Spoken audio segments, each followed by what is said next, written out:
నమస్కారం ఘంటారావానికి స్వాగతం. ముందుగా ప్రధానాంశాలు.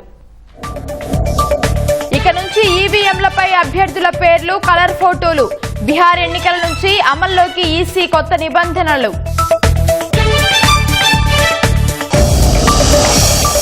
జీసీసీ కేంద్రాన్ని రాష్ట్రంలో ఏర్పాటు చేయండన్న సీఎం. పారిశ్రామికవేత్తలకు చంద్రబాబు ఆహ్వానం.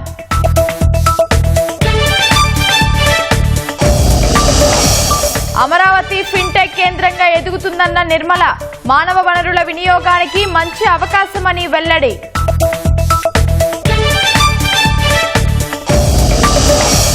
పంట వ్యర్థాలు దహనం చేసే రైతులను జైలుకు పంపండి. కాలుష్య నియంత్రణపై సరైన సందేశం వెళ్తుందని సుప్రీం వ్యాఖ్య. టారిఫ్ దెబ్బకు అమెరికాకు తగ్గిన భారత్ ఎగుమతులు. సెప్టెంబర్లో మరింత పతనమయ్యే అవకాశం ఉందన్న జీటీఆర్ఐ.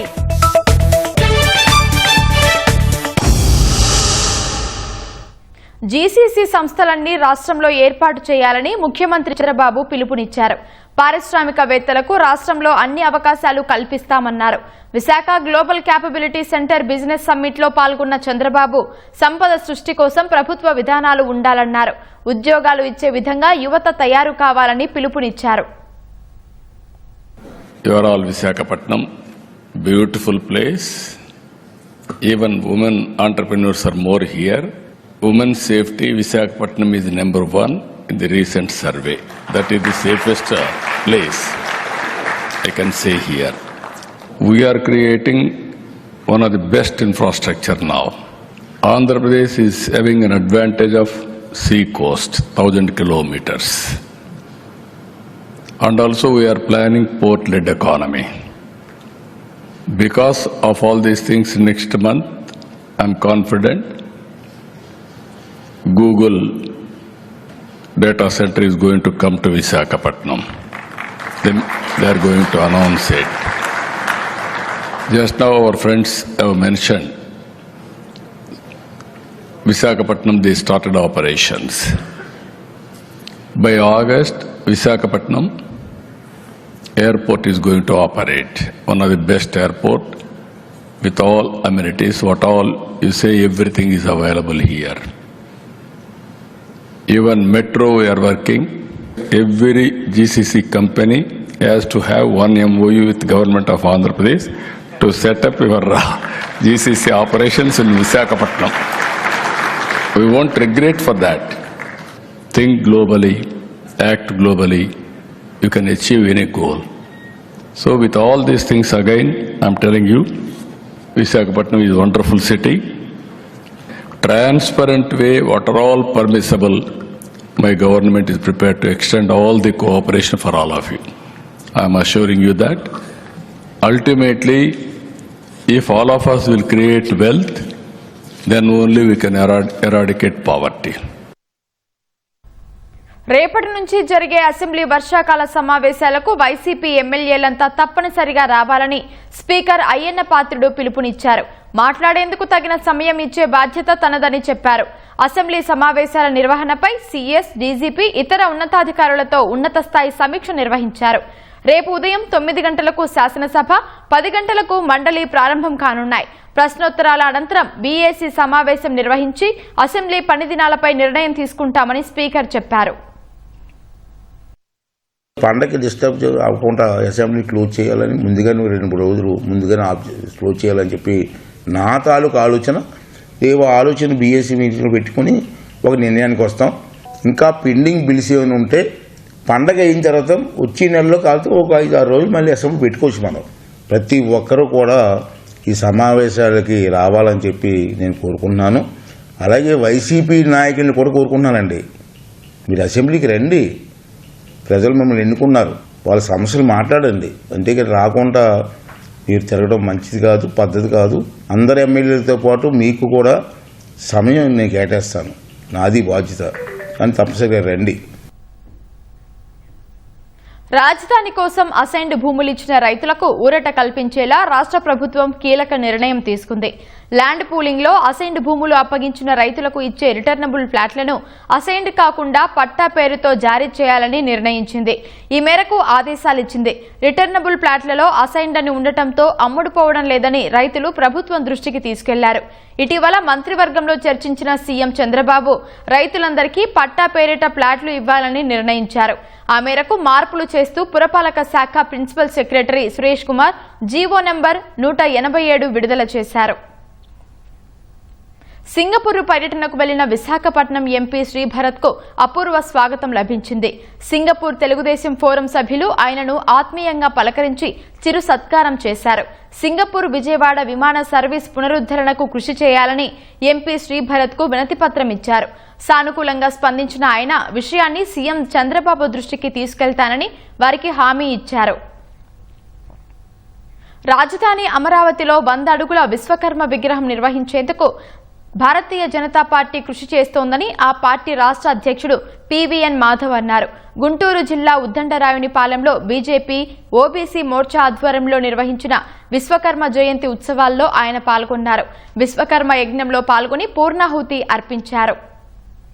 విశ్వకర్మ జయంతి, దాంతో పాటు మన ప్రియతమ ప్రధాని నరేంద్ర మోడీ గారి యొక్క పుట్టినరోజు, విశ్వ బ్రాహ్మణుల యొక్క వాళ్ళ స్థితిగతులు వాటి ముందుకు తీసుకెళ్లే ప్రయత్నం తప్పనిసరిగా భారతీయ జనతా పార్టీ చేస్తుంది. ఈ నేపథ్యంలోనే ప్రధానమంత్రి నరేంద్ర మోడీ గారు అత్యంత ఇష్టంగా ప్రధానమంత్రి విశ్వకర్మ యోజన అని చెప్పి ప్రవేశపెట్టడం జరిగింది. అతి అద్భుతమైన, అందరూ కూడా దేశవ్యాప్తంగా దాన్ని నమోదు చేసుకున్నారు. ఇప్పటికే ట్రైనింగ్ ప్రోగ్రామ్స్ పనిముట్లు ఇవ్వడం జరిగింది. రాబో కాలంలో అందరికీ అందే విధంగా ఒక వ్యవస్థ చేయడం జరుగుతుంది. అలాగే 3 లక్షల వరకు రుణం సదుపాయం ఎటువంటి హామీ లేకుండా ఇచ్చే ఈ యొక్క విశ్వకర్మ యోజనని తప్పనిసరిగా ప్రజల్లోకి తీసుకెళ్లాలి. విశ్వబ్రాహ్మణ సోదరులు వాళ్ళ యొక్క స్థితిగతులు, వాళ్ళ యొక్క పరిస్థితులు మంచిగా మెరుగవ్వడానికి ఒక ఆలోచనతో వాళ్ళు నరేంద్ర మోడీ గారు ఈ యొక్క కార్యక్రమాన్ని చేశారు. నెల్లూరు జిల్లా సంగం మండలం పెరమన వద్ద జాతీయ రహదారిపై జరిగిన రోడ్డు ప్రమాదంలో 7గురు దుర్మరణం పాలయ్యారు. ఇసుక లోడుతో వస్తున్న టిప్పర్ రాంగ్ రూట్లో వచ్చి వేగంగా కారును ఢీకొట్టింది. కారు డ్రైవర్తో పాటు నెల్లూరులోని గుర్రాల మడుగు సంఘానికి చెందిన రాధ, శ్రీనివాసులు, సారమ్మ, వెంగయ్య, లక్ష్మి మృతి చెందారు. ఆత్మకూరు ప్రభుత్వ ఆసుపత్రిలో ఉన్న బంధువులను పరామర్శించేందుకు కారులో వెళ్తుండగా ప్రమాదం జరిగింది. కారు టిప్పర్ కిందికి దూసుకెళ్లడంతో అందరూ అక్కడికక్కడే చనిపోయారు. మృతదేహాలు ఛిద్రమయ్యాయి. జేసీబీ సాయంతో కారును బయటికి తీశారు. కారులో ఇరుక్కున్న ఒక్కో మృతదేహాన్ని అతి కష్టం మీద బయటకు తీసి ఆత్మకూరు ప్రభుత్వాసుపత్రి మార్చురీకి తరలించారు. పెన్నా నది నుంచి ఇసుక తరలిస్తున్న టిప్పర్లు ఈ మార్గంలో అనేక ప్రమాదాలకు కారణం అవుతున్నాయని స్థానికులు ఆరోపిస్తున్నారు. ఇది వచ్చేసి మా వదిన వాళ్ళు, మా అన్న వాళ్ళు, వాళ్ళ బంధువులు ఉన్న ఆత్మూరు హాస్పిటల్లోకి, ఆత్మూరు గవర్నమెంట్ హాస్పిటల్లో బంధువులు ఉంటే వాళ్ళని చూడడానికి మా అన్న, మా వదినకు సంబంధించిన వాళ్ళ బంధువులు, వాళ్ళ అక్క, కూతురు వాళ్ళందరూ ఆ వ్యక్తిని పరామర్శించడానికి ఆత్మూరుకి వెళ్తున్నారు. సుమారు 9-10 గంటల నుంచి బయలుదేరారు. ఈ రూట్ లో వచ్చేసి ఈ లారీ అనేది టిప్పర్ అనేది ఒక వెహికల్ ని క్రాస్ చేయబోయేసి ఈ రాంగ్ రూట్ లో వచ్చేసి ఈ కారుని ఢీకొట్టింది. వాళ్ళని కొట్టడం వల్ల వాళ్ళు అందరూ స్పాట్ డెడ్ అయిపోయారు. వాళ్ళ పేర్లు మా అన్న పేరు వచ్చేసి తాలూరు శ్రీనివాసులు, మా వదిన రాధ, చారమ్మ, ఇంకో వాళ్ళ బంధువులు ఉన్నారు. నక్సలైట్లు ఆయుధాలు వదిలి శాంతి చర్చలకు సిద్ధమని ప్రకటించడాన్ని సిపిఐ స్వాగతిస్తోందని ఆ పార్టీ సీనియర్ నేత నారాయణ అన్నారు. కేంద్ర ప్రభుత్వం కూడా నక్సలైట్ల శాంతి చర్చల ప్రతిపాదనపై సానుకూలంగా స్పందించాలన్నారు. వైద్య కళాశాలలను పీపీపీ విధానంలో కాకుండా ప్రభుత్వమే సొంతంగా నిర్మించాలని సూచించారు. మావోయిస్టులు మేము ఆయుధాలని వదిలిపెట్టాం, శాంతి చర్చలకు సిద్ధం అని చెప్పేసి ప్రకటించారు. సిపిఐ దానికి హర్షం ప్రకటిస్తూ ఉంది. అంటే కేంద్ర ప్రభుత్వం దాన్ని సానుకూలంగా తీసుకోవాల్సిన అవసరం ఉంది. అది ఎలా సరెండర్ అవుతారు కదా అని చెప్పని వాళ్ళు తరుముకొని తిరిగితే అది ఒక విధంగా వాళ్ళకి సెట్ బ్యాక్ అవుతుంది. ఎందుకంటే ఇది టెర్రరిస్ట్ వేరు, నక్సలైట్ వేరు. టెర్రరిస్టులకి ఏం ఫిలాసఫీ ఉండదు, కేవలం అరాచకం చేసి చంపడం తప్పితే ఈ సమాజం ఎడల వాళ్ళకి ఎలాంటి అవగాహన ఉండేటువంటి ఫిలాసఫీ వాళ్ళకి లేదు. కానీ మన కేంద్ర ప్రభుత్వం, ముఖ్యంగా అమిత్ షా, టెర్రరిస్టులకి నక్సలైట్లకి మధ్య తేడా చూడలేకపోతున్నాడు. ఒకటి, సనాతన హైందవ ధర్మ పరిరక్షణకు ప్రతి భారతీయుడు కృషి చేయాలని భారతీయ ధర్మ పరిషత్ జాతీయ అధ్యక్షుడు కృష్ణచరణ్ నందస్వామి అన్నారు. అనకాపల్లి జిల్లా పాయకరావుపేటలో హిందూ ధర్మ మహాసభ ఆధ్వర్యంలో హైందవ ధర్మ పరిరక్షణకు ధర్మ చైతన్య పాదయాత్రను నిర్వహించారు. పాదయాత్రలో అధిక సంఖ్యలో భక్తులు పాల్గొన్నారు. అనంతరం ఏర్పాటు చేసిన సభలో నందస్వామి మాట్లాడుతూ భారతీయ సంస్కృతి సాంప్రదాయాలు ఎంతో విలువైనవని వివరించారు. భారతదేశం హిందూ దేశంగా ఎందుకు ఉండకూడదని ప్రశ్నించారు. ఇంతమంది భక్తులు, ఇంతమంది సనాతన హైందవులు మా వెనక ఉండి ప్రయాణం చేస్తున్నారని మాకు ఎంతో ఆనందంగా ఉంది. భారతదేశం అనేది ఎప్పుడు పుట్టింది, ఎప్పుడు నిండుంది, దీని సంస్కృతి ఏంటి, దీని సంస్కారం ఏంటి మన గ్రంథాల్లో కూడా దొరకనటువంటి అతి పురాతనమైన ధర్మమే మన సనాతన ధర్మం. అటువంటి ధర్మంలో పుట్టిన మనము ఈ ధర్మానికి రక్షకులు ఉండాలని అందరికీ తెలియజేసుకుంటూ ప్రతి ఒక్కరు కూడా సనాతన హిందూ ధర్మాన్ని కాపాడాలని ఒకసారి అందరికీ తెలియజేసుకుంటూ జై శ్రీరామ్. చదువు విద్యార్థుల భవిష్యత్తుకు పునాది వేస్తుందని సినీ నటి టీచ్ ఫర్ చేంజ్ స్వచ్ఛంద సంస్థ అధ్యక్షురాలు మంచులక్ష్మి అన్నారు. పల్నాడు జిల్లా అమరావతి మండలం ధరణికోటలో ఎంపీపీ పాఠశాలలో డిజిటల్ స్మార్ట్ తరగతులను ఆమె ప్రారంభించారు. టీచ్ ఫర్ చేంజ్ స్వచ్ఛంద సంస్థ పెగా సిస్టమ్ ఇండియా ఆధ్వర్యంలో ఈ కార్యక్రమం నిర్వహించారు. పల్నాడు జిల్లాలో మొత్తం 10 ప్రాథమిక పాఠశాలల్లో స్మార్ట్ తరగతులను ఏర్పాటు చేసి 600 మంది విద్యార్థులకు మెరుగైన విద్యావకాశాలు కల్పించామన్నారు. టీచ్ ఫర్ చేంజ్ ద్వారా ఏపీ, తెలంగాణ, కర్ణాటక, తమిళనాడులో 2 లక్షలకు పైగా ప్రభుత్వ పాఠశాలల విద్యార్థులకు ఆధునిక విద్యను అందజేస్తున్నట్లు మంచులక్ష్మి తెలిపారు. 10 గ్రామాల్లో 10 స్కూల్స్ తీసుకున్నామండి మేము టీచ్ ఫర్ చేంజ్ ద్వారా. మెగా టీచ్ ఫర్ చేంజ్ అని ధరణి కోట నుంచి వచ్చిన ధరణి గారు ఆయన కంపెనీ పెగా సిస్టమ్స్ ద్వారా మేము ఈ 10 స్కూల్స్ తీసుకోవడం జరిగింది. అండ్ ఇక్కడే కాదు, మేము శ్రీకాకుళం, తిరుపతి, ఆంధ్రాలోనే కాదు, తెలంగాణలోనే కాదు, కర్ణాటకలోనే కాదు, తమిళనాడులో, సో 4 స్టేట్స్లో మేము ఉన్నాము.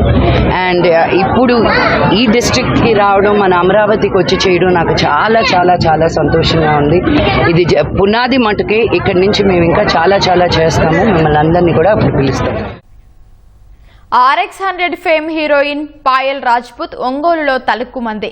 ఓ మొబైల్ షోరూం ప్రారంభోత్సవంలో మెరిసింది. బైక్ పై పోజులిచ్చింది. బుల్లెట్ మీదొచ్చే బుల్ రెడ్డి అంటూ స్టెప్పులేసి అభిమానులను ఉత్సాహపరిచింది.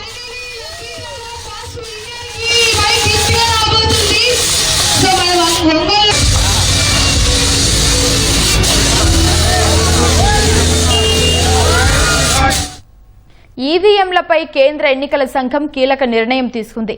ఈవీఎంలపై అభ్యర్థుల గుర్తులతో పాటు కలర్ ఫోటోలు ఉంచేలా నిర్ణయం తీసుకుంది. వీటితో పాటు అభ్యర్థుల సీరియల్ నంబర్ కూడా మరింత స్పష్టంగా కనిపించేలా జాగ్రత్తలు తీసుకోవాలని నిర్ణయించారు. ఈ కొత్త నిబంధన బీహార్ అసెంబ్లీ ఎన్నికల నుంచి అమల్లోకి రానున్నట్లు ఈసీ ప్రకటనలో వెల్లడించింది. పంట వ్యర్థాల దహనాన్ని ఆపేందుకు కొందరు రైతులను జైలుకు పంపితే మిగతా వారికి గట్టి సందేశం వెళ్తుందని సుప్రీంకోర్టు వ్యాఖ్యానించింది. పంట వ్యర్థాల దహనాలతో శీతాకాలంలో ఢిల్లీ, ఎన్సీఆర్ ప్రాంతంలో వాయు కాలుష్యం పెరిగిపోతోందని దాఖలైన పిటిషన్లపై సుప్రీంకోర్టు ప్రధాన న్యాయమూర్తి justice BR Gavai, justice K Vinod చంద్రన్తో కూడిన ధర్మాసనం విచారణ జరిపింది. పంట వ్యర్థాలను తగలబెట్టకుండా రైతులకు సబ్సిడీలు, వివిధ పరికరాలు అందిస్తున్నట్లు అమికస్ క్యూరీ అపరాజితా సింగ్ తెలిపారు. అయినా పరిస్థితిలో మార్పు లేదన్నారు. ఆయా ప్రాంతాల మీదుగా ఉపగ్రహాలు వెళ్లే సమయంలో తప్ప మిగిలిన సమయాల్లో పంట వ్యర్థాలను కాల్చుకోవచ్చని అధికారులు చెప్పినట్లు రైతులు అంటున్నారని తెలిపారు. ఈ క్రమంలో జోక్యం చేసుకున్న సుప్రీంకోర్టు సమస్య పరిష్కారానికి కొందరు రైతులకు జైలు శిక్ష, జరిమానా విధించాలని ఎందుకు ఆలోచించట్లేదని అధికారులను ప్రశ్నించింది. కొంతమందిని జైలుకు పంపితే మిగతా వారికి సరైన సందేశం వెళ్తుందని తెలిపింది. పర్యావరణాన్ని కాపాడాలనే ఉద్దేశం ఉంటే ఇలాంటి చర్యలకు ఎందుకు తీసుకోవటం లేదని అధికారులను నిలదీసింది. కొన్ని రాష్ట్రాల్లోని కాలుష్య నియంత్రణ బోర్డుల్లో ఉన్న ఖాళీలపై సుప్రీంకోర్టు అసహనం వ్యక్తం చేసింది. ఢిల్లీలోని ప్రధానమంత్రి సంగ్రహాలయలో స్వాతంత్ర్య సమరయోధుల కృత్రిమ మేధ ఏఐను వర్చువల్ గా ఏర్పాటు చేశారు. వారి జీవిత చరిత్రలు, బ్రిటిష్ కాలం నాటి విషయాలు, వారు తీసుకున్న నిర్ణయాలను అడిగితే ఏఐ ద్వారా సమాధానాలు ఇచ్చేలా రూపొందించారు.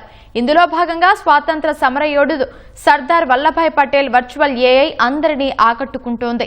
స్వాతంత్ర్యం సాధించాక నిజాం చెరలో ఉన్న హైదరాబాద్ సంస్థానం సహా 500కు పైగా సంస్థానాలను భారత్లో విలీనం చేసిన సంగతులను దీని ద్వారా వివరిస్తున్నారు. ఆ సంగతులేంటో మా ప్రతినిధి అరుణ్ అందిస్తారు.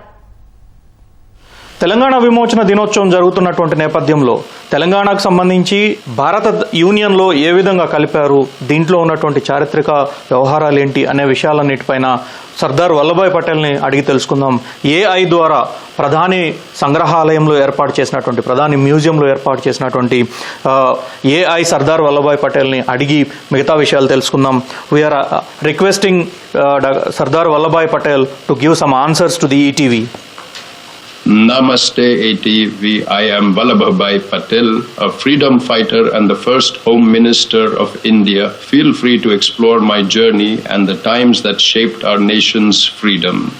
Necessary to forcibly merge the princely states into India after independence. The integration of princely states into India was crucial for national unity and stability. Many rulers were hesitant to join the Indian Union, which could have led to fragmentation. By encouraging peaceful agreements and, when necessary, using firm measures, we ensured a unified and strong nation. This approach prevented potential conflicts and promoted a cohesive India. Sardarji, why Hyderabad Union is very late to merge into the Indian Union? The integration of Hyderabad into the Indian Union was delayed due to the Nizam's aspirations for independence. He sought to maintain Hyderabad as a separate entity, even engaging in activities that threatened India's unity. Ultimately, through a police action called Operation Polo, Hyderabad was integrated into India, ensuring national unity and stability. Sardarji, why you mentioned Operation Polo? What is the reason?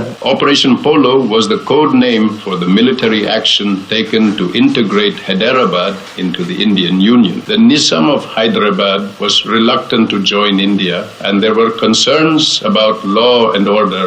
This operation ensured Hyderabad's peaceful integration, maintaining the nation's unity and stability. Yeah, what would have happened if the Hyderabad princely state not merged in India? If Hyderabad had not merged with India, it could have led to significant instability and division within the newly independent nation.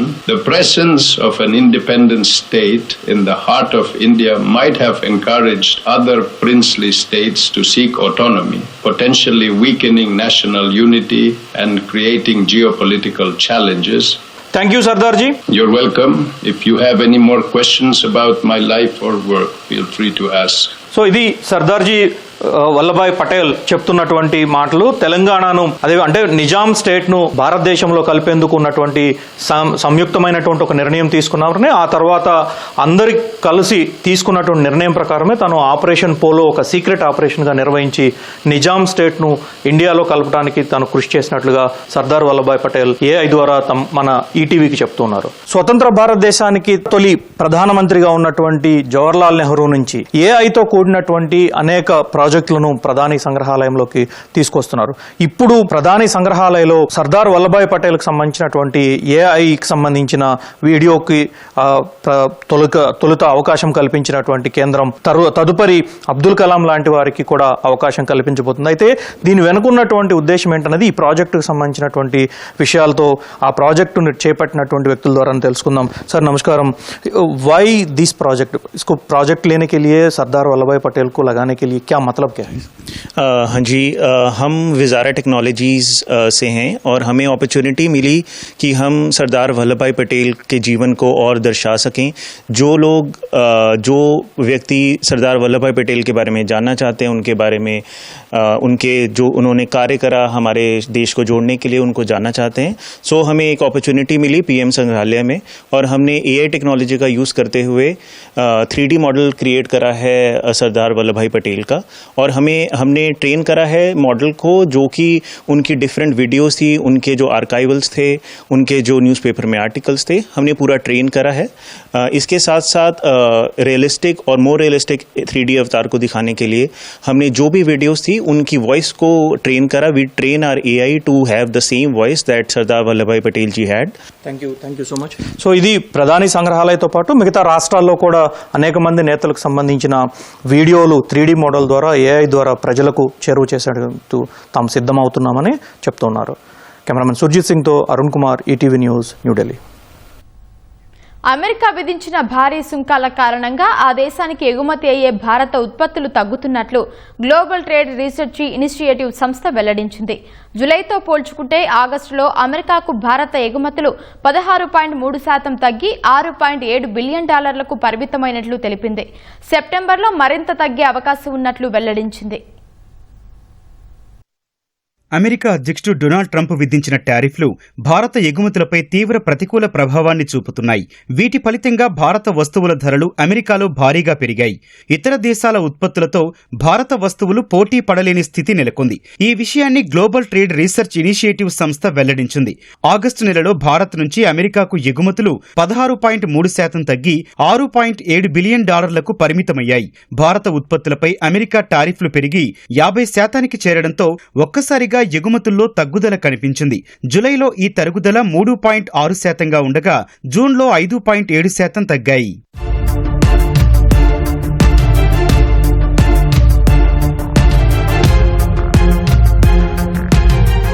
అమెరికాకు భారత్ వస్తువుల ఎగుమతులు చివరిసారిగా మే నెలలో పెరిగాయి.